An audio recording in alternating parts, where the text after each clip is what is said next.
এরা দুটো আসন পায় এখানে, ধরে নিলাম তর্কের খাতিরে ওই দুটো আসন নিয়ে থাকতে হবে।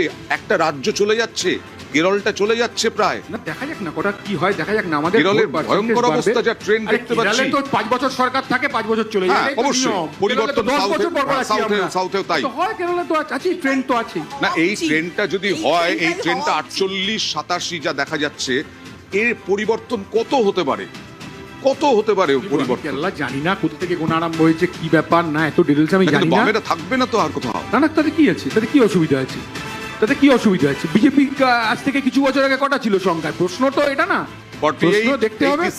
আরে বামেরা থাকবে না তো বিজেপি তো আছে। কৌস্তবদা তো ওখানে কি তুমি দেখো না, চারটে কেরালায় নেই তো। এখনো পর্যন্ত ত্রিপুরায় তৃণমূল খটা খুলেছিল, তারপর একটা আসন পেয়েছে। আমার মনে হয় নিউজ 18 বাংলায় বসেছিলাম, মনে হচ্ছে না মুখ্যমন্ত্রী হয়ে গেছে ত্রিপুরায়। একটা কর্পোরেশন গিয়েছিল আগরতলায়, 2 ঘন্টার মধ্যে বিজেপি হয়ে গেল।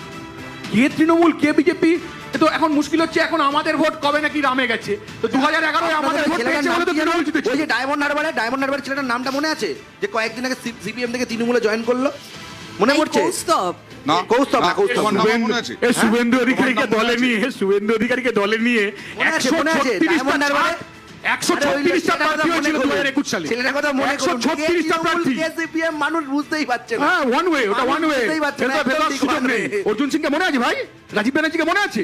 কত নাম বলবো? আপনারাও তো বলছেন পশ্চিমবঙ্গের না না কৌস্তবকাই বলছি যে ইউডিএফ ক্ষমতায় আসতে চলেছে কেরলে, প্রায় ট্রেন্ড। একদমই মানে বিজেপি প্রচুর চেষ্টা করেছিল, এবার প্রচুর চেষ্টা করেছিল। বিজেপির যত দূরভিসন্ধি যেগুলো ওরা খাটায় সেগুলো সব খাটিয়েছিল,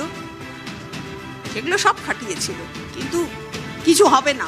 ওই যে বললো না একটু আগে যে আমরা ওদের আভ্যন্তরীণ ব্যাপারে ওরা যা রাহুল গান্ধীকে নিয়ে যা করছে এখনো পর্যন্ত, তাহলে আভ্যন্তরীণ সব কোথায় ওয়াশ আউট হয়ে বেরিয়ে গেছে ওরা যা করছে।